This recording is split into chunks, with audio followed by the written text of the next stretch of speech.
Hi guys, I'm back again today with a continuation of our Power Rangers Beast Morphers history of Power Rangers. Yeah.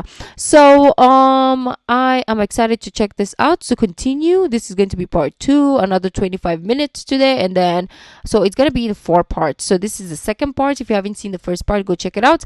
A lot of people were saying I missed the previous eras, and this was a paid request. It's buy me a coffee, so I'm not the one who chooses what to react to. It's the person who requested it who chose what I should be reacting to. That is why, yes, I might have skipped a lot of era, but I guess maybe the person just wanted me to see this. So if you want me to see the others, let me know down in the comments, or you can also request it through buy me a coffee so that it will be prioritized. But anyways, let's go straight into the video. Let's get it. Him evil. Pure evil? Pure Evil. After he finally chooses not to use the final cell, which would have made it permanent, he destroys the last crystal, and the mode is effectively made useless without a power source. This was apparently an American invention, and it's gone for the rest of the series, so money well spent. As Scrozzle completes the combined power-up from the data chips, Vargoyle, mentioned a couple of times now, finally shows up and demands the return of the Fury cells. It turns out Vargoyle was actually one of Scrozzle's early creations who turned against him, empowered by the Fury cells beyond measure. Evox sees this as an opportunity, offering Vargoyle the chance to have the data chip upgrade if he can prove himself. You promised those powers would go to one of us. I promise to reward my strongest servant, and that is not you. He's got a point. I know it's not Blaze even real, but I'm barely still did anything to earn scared the of chips, and anything all of Roxy's snaky. plans failed miserably. Vargoyle tricks the Rangers into thinking he's pathetic and weak, so that one by one they split off from fighting him to deal with a Gigadrone until he's alone with Steel. It's only thanks to Nate's timely arrival that Steel isn't killed in the ensuing fight, and he still manages to get away with a ton of Morphex, proving to Evox that he should get the data chip upgrade. Vargoyle steals an idea from the Avatars for a device that will allow Evox to get all the Morphex he needs, much to their outrage, but Evox doesn't really care. If Vargoyle's smart enough to steal your plan, then he's smart enough to carry it out. Vargoyle's plan is revealed in the episode show Rewriting Vargoyle History, anymore and or it's a pretty something? good one. The device he stole from the Avatars can rewrite memories. Attaching it to the local news broadcasting station, everyone in So Coral whatever his Harbor's name is, memory is the snake, altered. They no did longer not show recall him? Evox and think that Blaze and Roxy became the Evox. Red and Yellow Rangers, allowing them free access to Grid Force and the regular Rangers to revert back to who they were at the start of the season. Honestly, my only complaint about this is that the plan is outlined immediately for the audience, when I think it would have been better to let us enter into it in media res, with the audience not knowing what's happening, and we follow our heroes figuring it out themselves.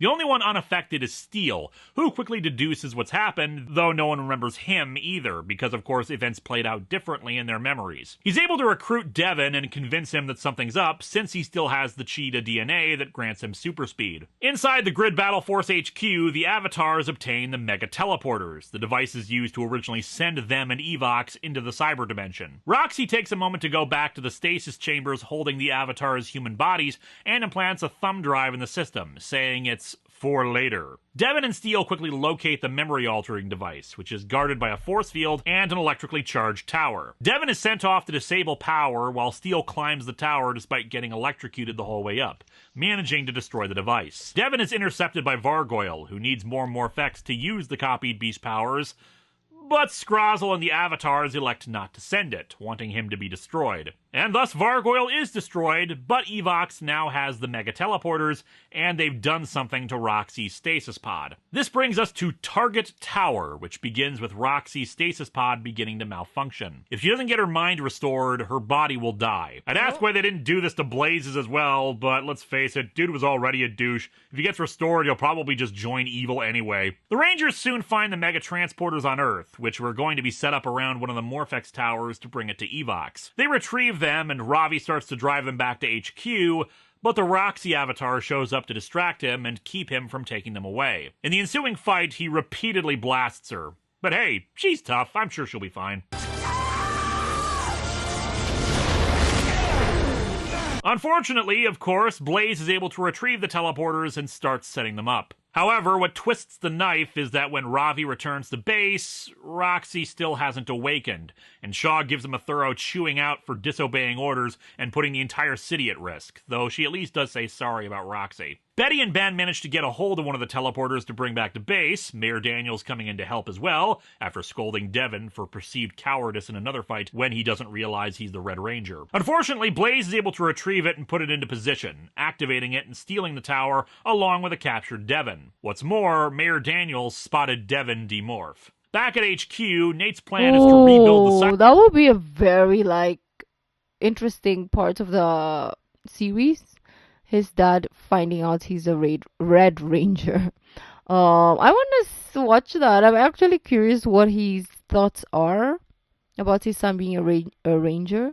Cybergate and use it to teleport to the cyber dimension, hoping that storming Evox's base will allow them to stop him and rescue Devin. However, there's also some good news, bad news to make things better and worse. Roxy wakes up, but she reveals that Scrozzle learned how to build a robot body for Evox, which they'll be transferring him into, along with all the Morphex gathered from the tower, leading us into our Season 1 finale, Evox Upgraded. Mayor Daniels is pissed that he was never informed that his son was put in danger like this, but his fury is quickly cooled by the reveal that Shaw's own son is a ranger too, so she knows full well what it's like to send your child into harm's way. The Cybergate is restored, but the portal is unstable, meaning it's too risky to send someone in until they have proper coordinates. As such, Mayor Daniels quickly grabs the beacon and heads in himself, and the portal overloads and shuts down. Typical politician, rushing in and doing something stupid before the scientists are ready. Even with the coordinates, they realize that they need something new and powerful to take on Evox,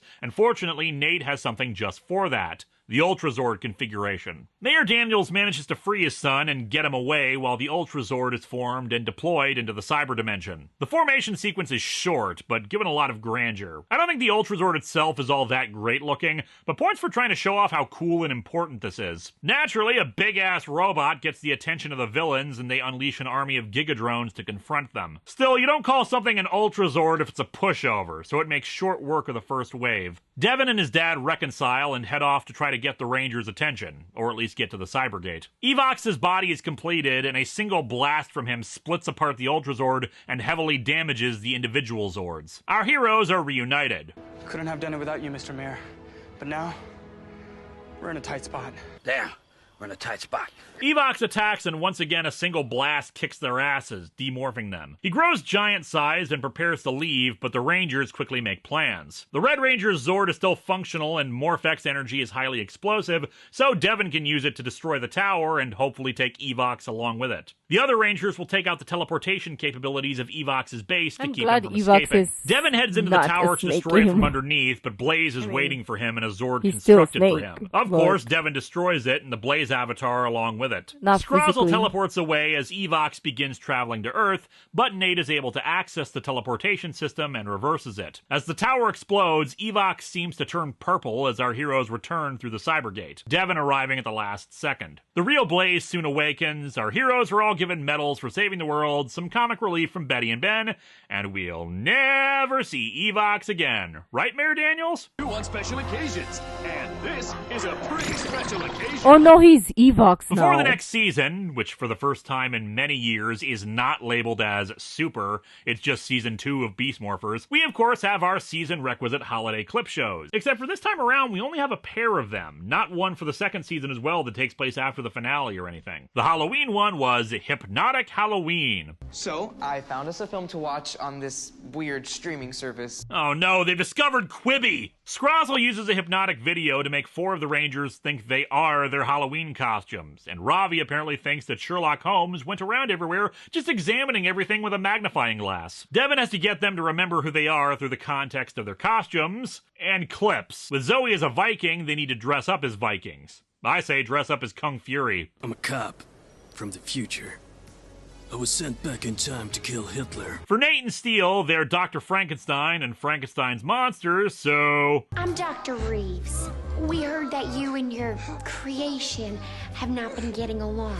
I never thought of that before. Maybe the Frankensteins just needed some therapy. The holiday clip show is Scrozzle's Revenge, which of course takes place after the finale. The first clips are Steel and the Beastbots basically going, "Hey, the Rangers' parents are great, let's show some clips of that." Scrozzle wants to destroy Christmas as revenge for the destruction of the cyber dimension. He sucks them into ornaments, and the Beastbots have to fight a Gigatron without the others, with some clips to encourage them. Scrozzle is seemingly destroyed, and everyone goes to the North Pole with Santa, because, as we've established, Santa is very real in the Power Rangers universe, and he's got a personal hotline to the Rangers. It's still the same actor after all these years. Wow. There's job security for you. But let's get going with Season 2, beginning with Believe It or Not. Blaze and Devin are now good friends in the intermediate time between seasons, and the success of the Morphex towers in Coral Harbor has gotten the technology to start spreading throughout the world. Roxy and Ravi are able to date again, since she's not really a ranger anymore, and the team now just does regular training instead of ongoing fighting. Steel, in the meantime, has been looking for Pepe Sylvia, it would seem.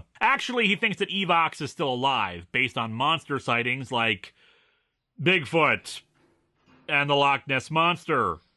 You've been talking to that deranged school teacher from City Town, haven't you? Oh, I'm sorry, Harwood County. Because, you know, it's normal and not confusing at all to name a city county. Anyway, he does have some actual strange things as evidence. Leaks in Morphex towers that have been cleaned up, yet no cleaning crews were assigned. Devin doesn't buy it because his father has been handling all this stuff. Steel brings the Rangers out to the woods, supposedly to do some jogging and training, but of course it was to hunt for what he thinks is Scrozzle. I found it online, so it must be true.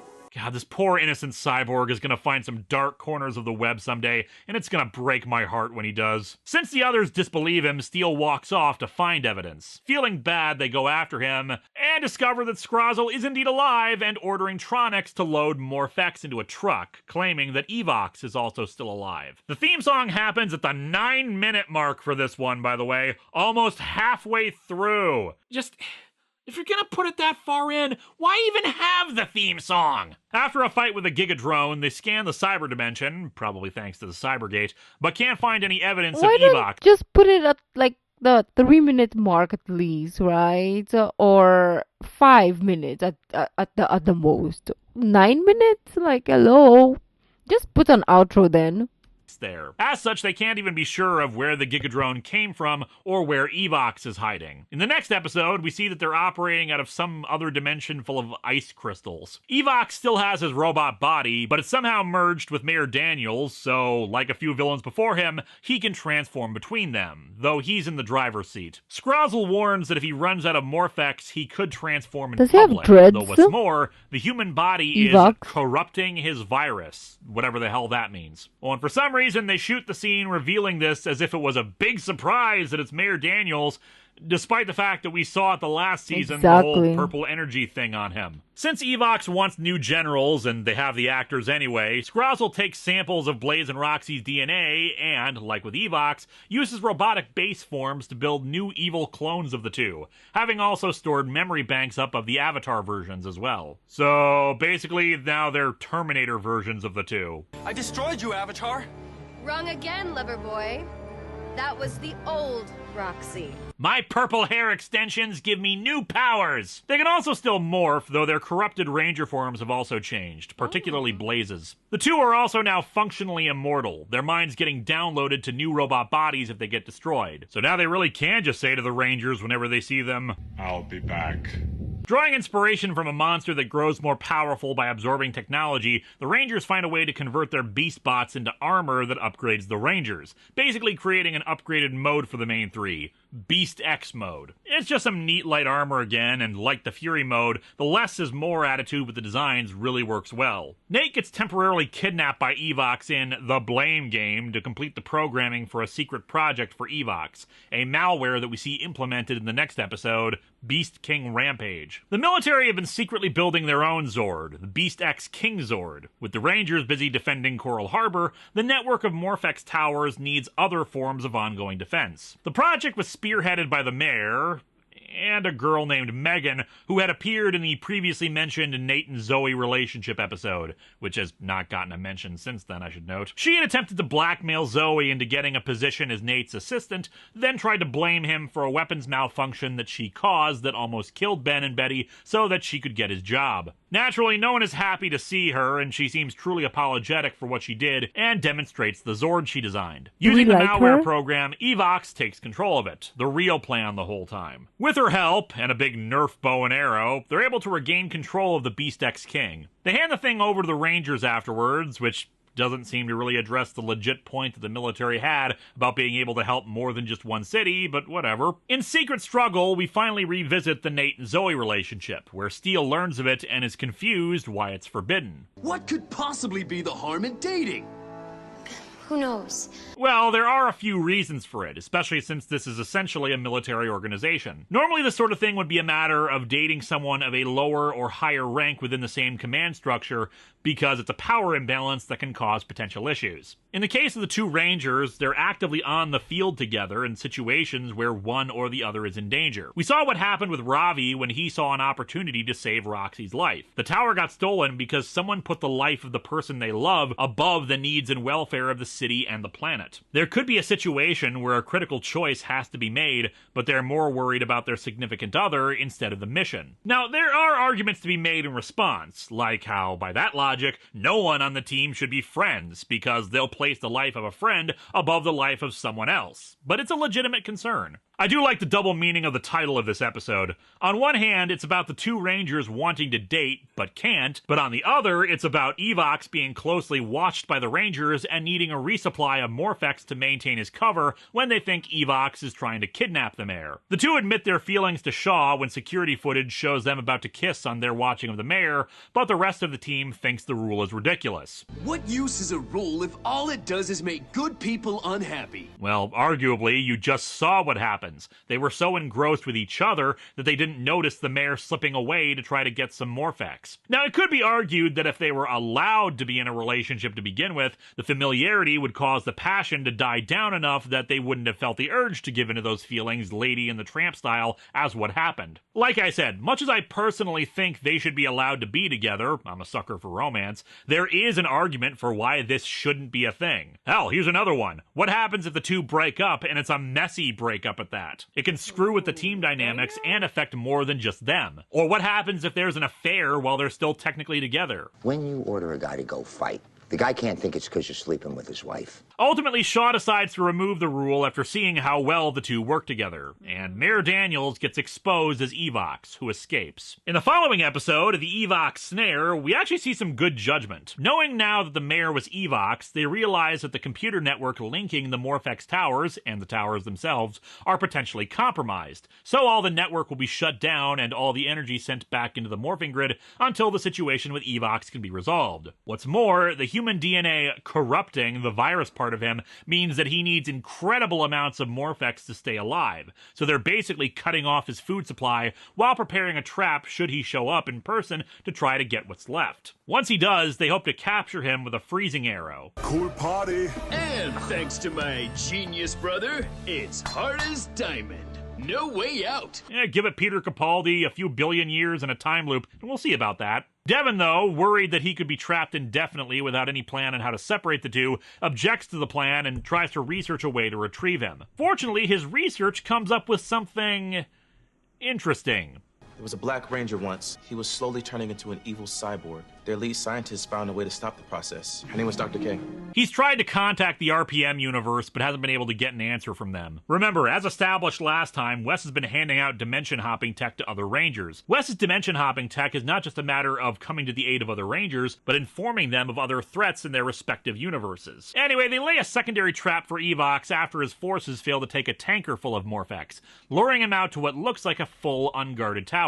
If it wasn't because of these reactions, I would have never guessed that Power Ranger has been evolving, or it's like it's still it's not going on, but you know, it had so many eras. I thought what was happening was, I think I said that yesterday actually, that the old one is just being replayed, but I didn't know that this was happening actually. So it's very interesting how this show has grown, or was growing. However, Devon returns to base upon getting a response. What happened to Ranger Black is very different to what's happened to your father. I'm sorry, but none of my technology can help you. However, she does point him in the direction of the Dino Charge universe and how they were able to split Xenowing and Doomwing. And hey, they already had those props from a few years ago, so might as well reuse them. The devices used there do exist in this universe. It seems that a lot of the Ranger technology Grid Battle Force has is based off of Ranger tech given to them from other universes. Devon looks for the split emitters. We need to find something called split emitters. What do they look like? No idea.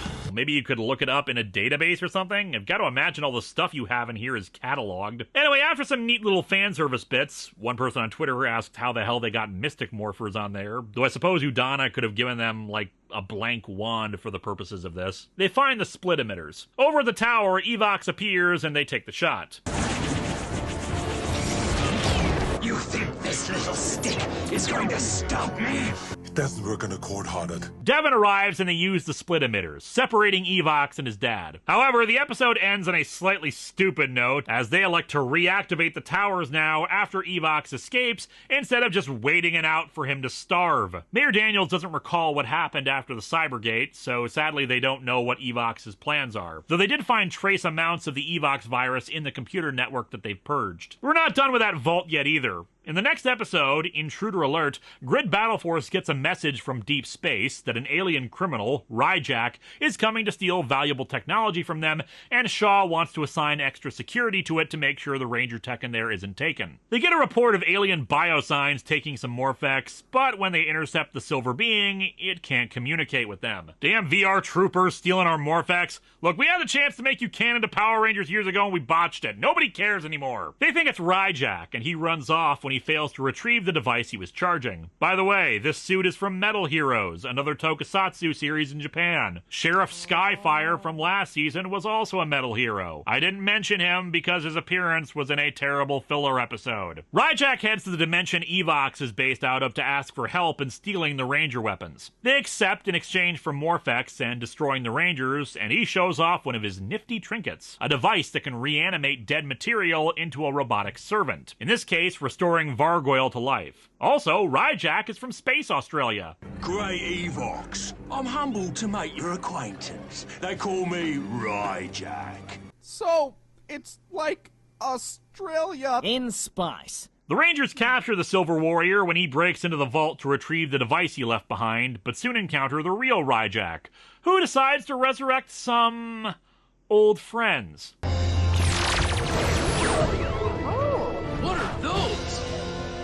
We at Hasbro would like to remind you all that we're selling toys of these now in the Lightning Collection. Yeah, Ryjax uses Putties and Vivax as his personal minions for his remaining appearances, reasoning how they fought the Rangers for years, apparently forgetting the part where they also got their asses kicked by Rangers for years. Ravi and Zoe get infected with some kind of alien virus, and with no other choice on how to help them, they talk to the Silver Being, finally giving him the device, which recharges him and allows him to use a translator to speak. He says he's Captain Chaku from the G5 Galaxy Police Force hunting for Ryjack. He's able to heal the two Rangers, and in the ensuing fight, Vargoyle is destroyed. Again. In the next episode, we learn Chaku has a daughter that he'd love to go home to, but is worried about returning because the Galaxy Police turned him into a cyborg. So he is pretty much RoboCop at this point. I serve the greater good now. The greater good. Evox is pretty happy to use Ryjack for his own purposes, planning to steal his collection of weapons once he's destroyed. Scrozzle steals his reanimation device when he's separated from it as the Rangers destroy Ryjack with their Zords. Chaku was invited to stay even after Ryjack was defeated, so he readies himself for the position. You don't seem too excited about joining us, Chaku. I'm pleased to serve the greater good. The greater good. Shut it! Using the technology that gave the Rangers their powers, they're able to restore Chaku back to being fully human. With Ryjack destroyed, both the Rangers and Evox's forces begin searching for Ryjack's ship in Finders Keepers. Zoe locates it, but it seems he was the paranoid sort, so when she tries to enter the ship, it self-destructs. Terminator, Blaze, and Roxy are sent in with the reanimation device to try to retrieve any relics they can from the ship and restore any warriors that they belong to. And indeed, they find the sword of Snide from Dino Charge, restoring him. However, it seems someone else decided to start going through the wreckage. Zoe, not recognizing them, finds one of the compliance collars Ryjack used and tosses it at them. Are you Keeper? That is correct. I came to retrieve the relics that Ryjack stole. Oh, great. Now the space-time continuum in your reality is going to start circling the drain any second now. Keeper gets taken by some Vivacs, and who should show up to help through a dimensional portal? The Dino Charge Rangers! With the Rangers distracted, the villains are able to get away with Keeper. With the compliance collar, he's forced to tell them all he knows about the Rangers. Back with our heroes, Zoe accepts responsibility for screwing all this up, but the teams are dedicated to finding and retrieving Keeper. Also, for some reason, only Guy Dino Charge Rangers showed up. Don't know what's up with that. Evox suggests that taking the Energems from the Dino Charge Rangers would get them all the power they need. They send a message to the Rangers saying they'll give up Keeper for the collection of villain weapons they took from the wreckage. At the meeting, the villains of course take the weapons and leave Snide behind to fight the 10 Rangers with no intention of handing over Keeper. We've defeated Snide once, and we'll do it again! Does Snide even know about that? The timeline has been altered multiple times now. The teams separate as a Gigadrone is sent, the Dino Charge Rangers calling in Shelby and Riley to help. Back with the villains, seeing how Snide is doing against the Rangers, they reanimate Sledge and his crew to try to take the Energems. But we destroy you twice! Probably more than that, given how the space-time continuum is choking on its own blood at this point in your universe. The Dino Charge Rangers are forced back, but the Beast Morphers come in to rejoin the action. They get Keeper out of there too, to finally remove the collar. The Dino Charge Rangers can't stick around because of their own universe's responsibilities and return to it. Finders Keepers is a weird team-up.